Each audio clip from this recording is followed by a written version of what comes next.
All right. Today's date is July 19. I have something to share with us. You know, what I will title some Bible teachings and ideologies that I strongly disagree. Some Bible teachings and ideologies that I strongly disagree. Now let's dwell in. Let's start with the story, and these are popular ones, so don't worry, they are popular ones. And I will make this disclaimer: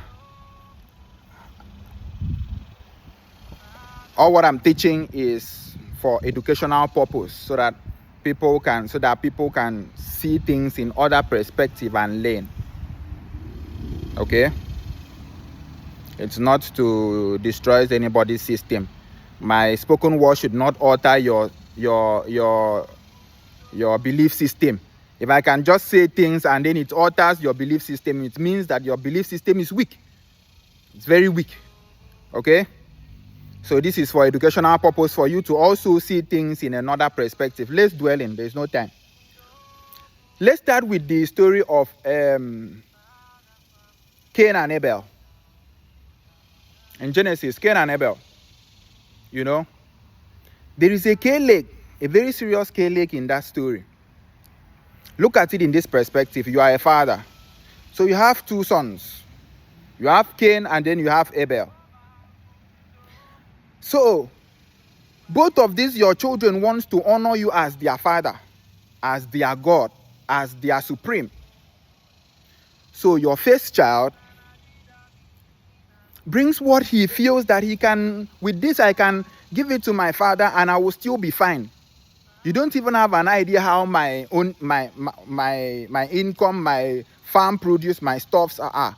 Even if they are much, to you, you are seeing it that they are much, but you don't know the kind of plans I have in my head. I might have $1 million in my account and choose to give my father 10,000 naira.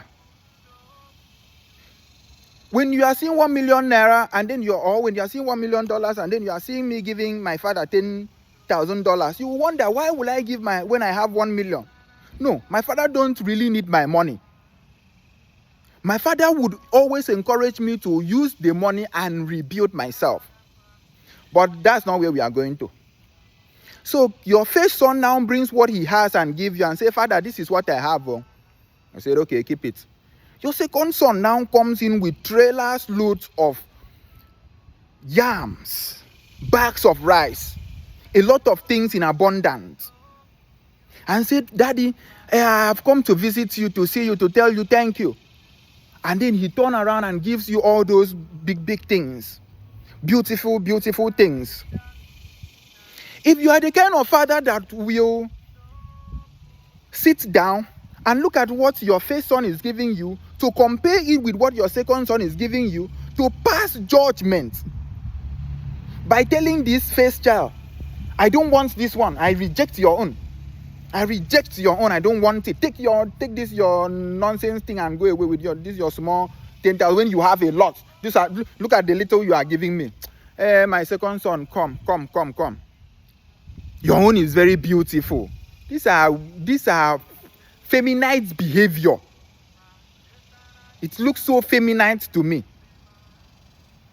Oh, your own is much. Your own is flashy. Your own is beautiful. Bring your own. Your own I don't want. Take it. I don't want. I reject it. What you will notice that will happen at the end of the day is that you have created an enmity between the first child and the second child. Automatically, if I have a child and then I despise the gift of my first child and welcome the gift of the first child, will feel bad, will feel partial, will feel, why would my father will always praise this one and call it, why will? Even if you don't want to appreciate it, why will you reject it? Why will you reject it?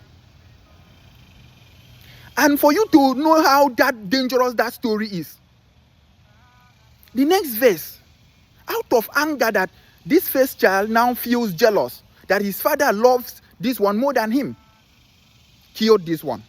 Now, but look at where the funny thing there is. So after even giving these beautiful big things to your father, after even praising your father, you finish praising your father now lead you to your death. Wouldn't it even have been better that you didn't even come to even give your father these things in the first place? Because you lost your brother, that both of you were together doing business. Cain and Abel has been living together for thousands of years and nothing ever happened until an ideology came. And what is the effect of this ideology in our society? You notice that brother will start fighting brother. Brother that view life in a different perspective will start fighting another. Boundaries has automatically been destroyed. That is one. Let's not dwell too much. Let's go to another popular one. So I disagree with that. I don't know how that came about. There is no genuine God that will put enmity between brothers and sisters, or between brothers and brothers, only for him to receive flashy gifts. And the flashy gifts, he couldn't even use the fact that this one gave him flashy gift and protect him. He still allowed and watched him die. When he finished dying, he now came and said, Cain, where is your brother? The blood of your brother is now on your head. Why didn't you at least use the fact that he was sacrificing a beautiful thing that you accepted and protect him? Anyway, number two that I don't support, that I disagree. Another teaching and ideology in the Bible that I disagree is the story of the twin. Another twin called Esau and Jacob. The first one was Cain and Abel. Esau and Jacob. It's always in twos. They are ideologically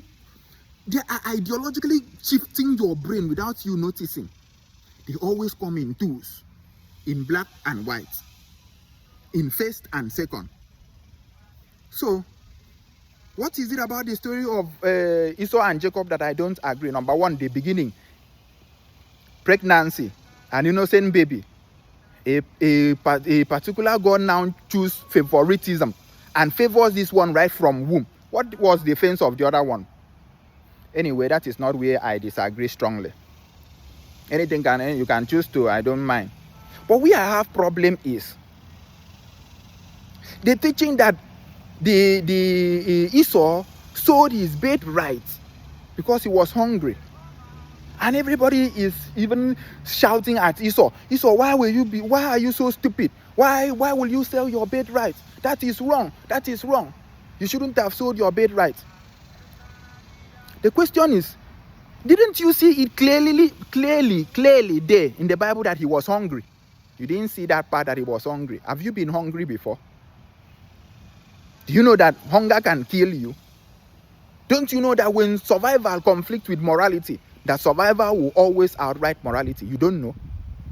You don't know that even if it was you in that point and you are hungry, you are about to die, 3 days, there is no food for you to eat and there is no even hope. Even though Esau was a farmer, you never can tell. Maybe that period was his planting season. And then his brother that was supposed to say, oh, my brother, you are back from work, you are back from farm, you are hungry. I have food here. Come, let's share and eat as brothers. Come, let's share and eat as brothers. Ideologically, they now bring separation between brothers. Follow me. Just follow me. You will understand this thing. Follow me. They intentionally bring division between brothers. You will see how brothers will fight brothers. This thing is not a joke. It's an ideology. Brother will have something and wouldn't want to share with his fellow brother. It started somewhere, he learned it somewhere. While growing up, they idealized his mind to always believe that he will always be like Jacob. After all, Jacob was blessed. After all, Jacob was a good man in the Bible. After all, Jacob is even the father of Israel. God has always favored Jacob. That is a very wrong teaching. Where is the unity there? Where is the unity in Jacob saying, my brother, you are hungry. Come, I have one. Let's share this one and eat. And because the young man was hungry, and then he said, okay, will you sell your birthright? At this point, I'm very, very hungry. I don't know what to even say. When you are, hunger is impulsive in nature. Your brain cannot think when you are hungry. You have not been hungry before. That is why. You are enjoying life. You have not been hungry. You have not. You think maybe, hi, these people. At that point, he needed to survive. The question I'm going to ask you is, what if he had rejected selling his birthright for that food, and then he died? Where is the birthright that he's going to use in the future again? But what was even the future of Esau and Jacob? He was very, very rich at the end of the day. That even with all the bad things that Jacob did to Esau, Esau was still very, very successful. Even with all the, I thought after stealing all the birthrights, all the blessings, that Esau will be crawling, begging for food. But what was the end product of it? Jacob now came back to apologize to Esau. And he was coming with food. He was coming with bribe. He was coming with money. And then Jacob is Esau and Jacob. Esau, his brother, now said, I don't want your money. I'm now rich. If I collect your money, it will be like that birthright that I sold actually worked. My birthright is still intact. I choose food that time because I was hungry. I choose food because my survival was at stake. Esau and Jacob. The story of Esau and Jacob. Esau is that African man. Esau is that African man. You are that African man, bro. You are that African man. Nobody stole our birthright. Nobody. It's delusional. It's just for us to think that because they have exchanged it with money now, we have sold our birthright. No, we have not. I am here to assure you, you have not sold your birthright. You can still, at the end of the day, you will still make it without the help of nobody. How it's going to work, God is just going to manipulate it and make it happen. The forces behind you is bigger than you. So there is no two ways about it. Don't be scared that because you made one mistake in life, and then you are always judging your heart with it. Oh, I sold my birthright. Oh, I am that Esau. I am that Esau. I sold my birthright to Jacob. Your birthright is still there. You did those things you did because you needed to survive. Am I justifying bad things? Am I justifying immorality? No, I don't. I stand strongly against immorality. In fact, I have more teachings on consequences than how I teach on either forgiveness or any other thing. Because I understand that when you see the consequences of actions, you will not commit crime. When your eyes is open to the consequences, you will not even want to do it in the first place. So I don't encourage that. I don't encourage that. But I'm telling you that at any point in time, survival will have to conflict with morality. Survival will always outright morality. Put it in any settings. There is only one universal law that is running this planet Earth. It is rooted. Just rooted. So the story of Esau and Jacob is a complete trash to my intelligence. It's you putting my intelligence into like still challenging my intelligence, bro. Okay, let me stop there. I don't want my videos. I have a lot of them, but let me stop there. If my fans, my people that watch it, they are interested and they want to know more, I can comment it and I will bring a lot of it out. A lot of ideologies and teachings. There are a lot.